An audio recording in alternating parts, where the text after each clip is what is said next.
The Secret of the Zipacna Dragons by S.P.Jayaraj. Prelude. 7 years ago, in the Amesha nation Aristal, with her baby against her breast, Bamai lowered to her knees before the fire spirit Ta'ar. She relaxed the child into her forearm, his dark brown skin and coal-black hair illuminated by the fire spirit. He was not crying. She always thought her son would be a crier, but he was not. She wondered as she looked at him if it was due to the essence of the fire spirit within him. He looked back at her, before rolling his eyes toward the fire spirit, who floated closer. Bamai obediently also gave her attention back to her lord. The moon had been out for hours, though it was easy to forget that with Ta'ar before her. The whole of Aristal was able to see his light through the square openings of his ziggurat. Amesha nations were jointly ruled by a Shah and a spirit, and Ta'ar had been the spirit ruler of Aristal for the reign of 3 mortal Shahs. It was said that his fiery aura was fueled by the belief of those who worshipped him.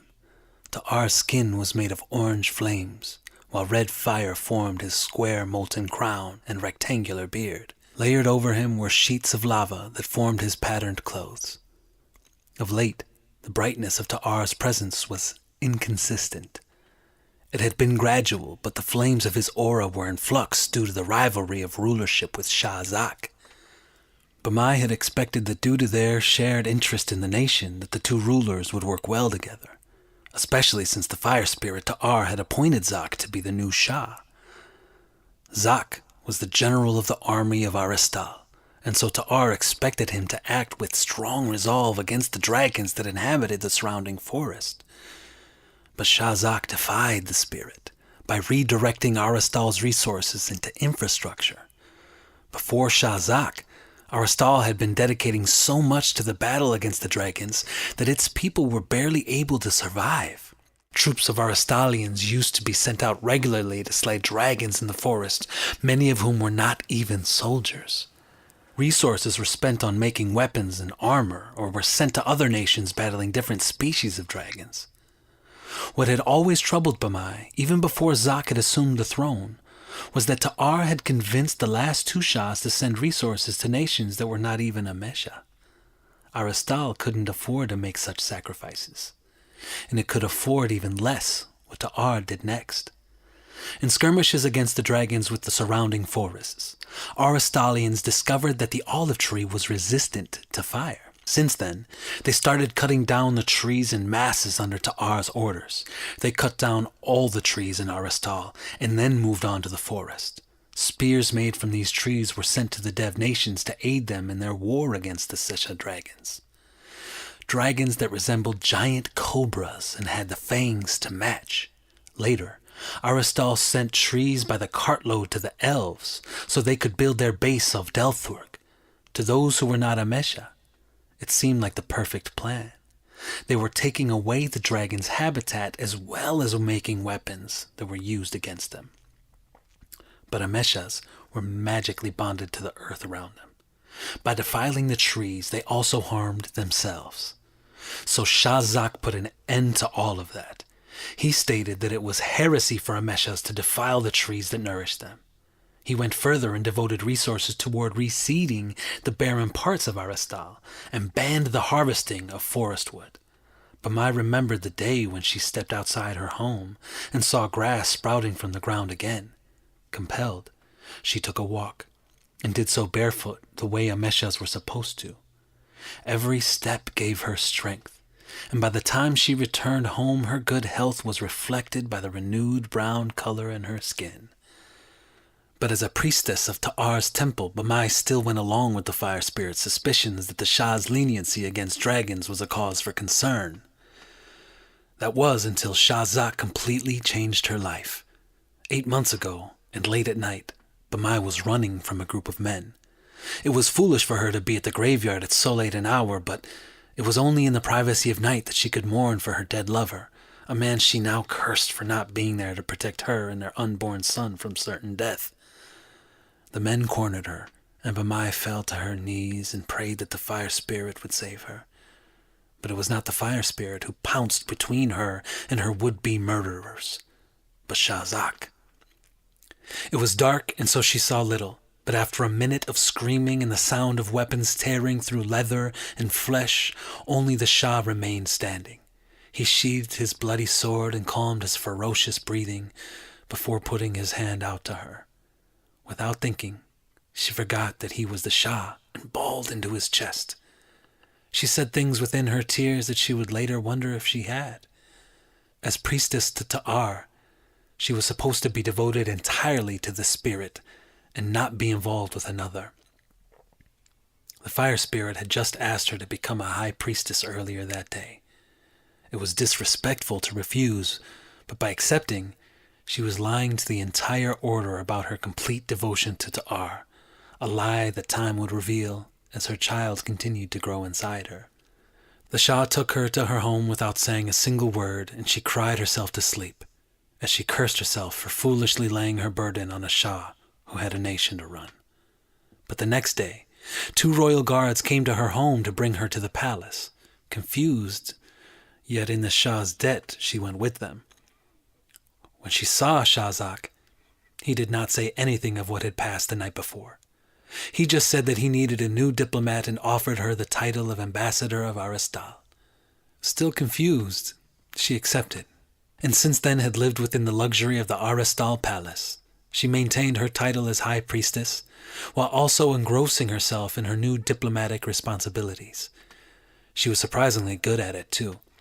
She worked often with Zak's primary advisor, Minister Shimu, and personally thought that alongside her, they were better at their duty than any other Aristal court diplomats.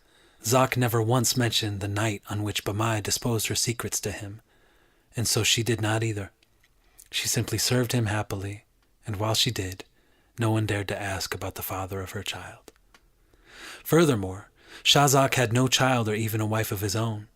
He always asked about her baby, but Maya could tell that he too was hoping for it to be a boy.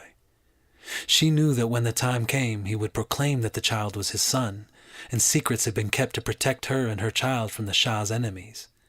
Why else would he be so protective of the two of them? But that was a long time ago, before Ta'ar took bolder action against Shahzak.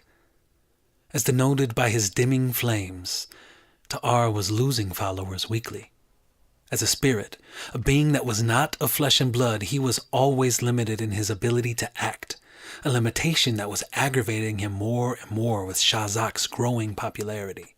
So the fire spirit Ta'ar started looking for a human to share his power with, power that would manifest within the inheritor to be used against the dragons and Zak in ways that Ta'ar never could. A month before Bamai's child was born, the fire spirit told her that he had chosen her son to be that vessel. A gurgle rippled under Bamai's caressing fingers and out of Erdun's mouth. She shook him gently and whipped her liquid-like strands of hair away from her face to see him. Everything she did was for him. She used to wonder if he would ever understand all that she had gone through and would sacrifice for his sake. Today, as the blue flames of Ta'ar's pupils burned through the dark inferno of his eyes, she knew he never would. Chosen her son.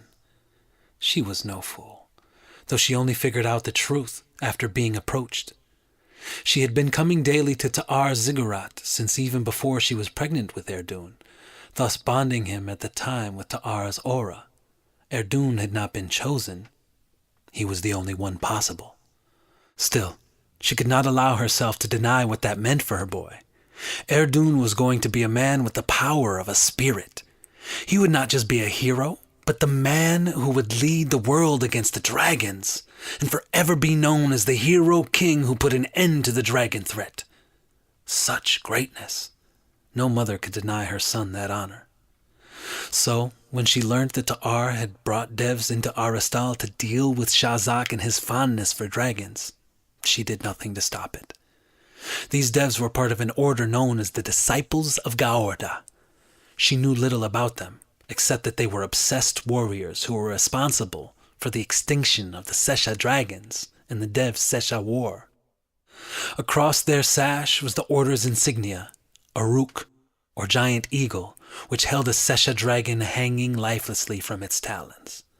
Right now, while she was here before Ta'ar, these devs were hunting down her Shah. He is my son, Great Spirit. I want him to be everything you say he will be. I just do not understand why there is a need to leave Aristal. Surely the nation will need you more than ever now. You can reclaim what was taken from you and bring up Erdun here amongst his own people. Zak's stain still remains on this nation, Ta'ar stated, his flames pulsing with anger, his voice like an ongoing explosion. Though dead by now, there will always be some who are loyal to him here. For the Savior to fulfill his destiny, we must raise him away from any interference. Bamai hid her tears of guilt by looking down at her child. Great Spirit, forgive me for doubting your word, but I am afraid. This all depends on the Shah's fate tonight. Will he truly be killed? It is done, the answer came from behind her. Bamai turned around and instinctively cradled Erdun. It was the dark blue of a Deva who answered her. Beside him were 2 other Devas and Devis. That was how the Devs were. They divided themselves. The men were known as Devas, and the women as Devis. Bamai did not trust them, especially now in the late night when their skin was such a dark blue that it was almost black. The more prominent the moon, the darker they were, and the more they could blur into the night at will. How was she to trust such beings that were so tied to shadows? Yet trust was what they demanded. They would all go to some place they had not yet told her about, and while Ta'ar would invest his magic into her son, the disciples of Gaorda would train him to become the ultimate dragon slayer.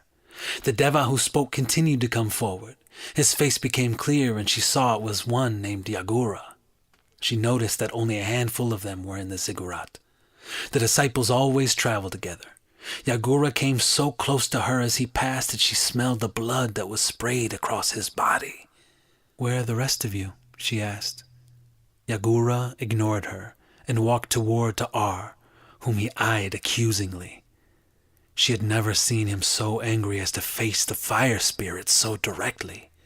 Bamai brought her son up to her face to hide an unwilling smile. 5 disciples. Her Shah had slain 5 of the disciples before being butchered by them. She had thought he had not the skill with the blade to even kill one. Bamai! The fire spirit erupted suddenly. We can wait no longer. Where are we going, Fire Lord Ta'ar? You still wish to come? Yes, Lord. I wish to continue to serve. There was nothing left for her anymore in Aristal. Things were already in motion. Her place was with her son. He cannot know that he came from you, Ta'ar said. The devs looked in her direction. This idea was theirs, to shield Erdun away from his mother so that they could do with him what they wanted. I know, she said. She became aware of the sound of hooves traveling to the entrance of the ziggurat. The devs moved aside so that they could follow her into the carriage. We are going to the borders of the Devlands, Ta'ar said. A place only disciples of Gaorda know of. The Shah's supporters will not be able to reach us there. Come now, if you wish. Otherwise, hand Erdun to us. Bamai turned and walked steadily down the shallow stairs of the ziggurat, free for several moments to shed some tears while no one could see her face. With the crackling of Ta'ar's flames becoming distant, she could once again hear her son gurgling. He would become legendary. Sacrifices needed to be made to ensure that that would come to pass. For 4 short seconds, she felt invigorated as her feet touched the grass between the ziggurat and the carriage. The devs followed and crowded beside her. Suddenly, Erdun began to cry as the carriage rumbled out of Aristal's gates. Squeezed in between a Deva and a Devi, Bamai tried bouncing him up and down, but she was unpracticed in consoling him. She wanted the carriage to slow down, but knew not to ask. She held him for the entire journey, despite the devs eyeing her incriminatingly. Immediately upon arriving, they took him from her. She would never hold him again.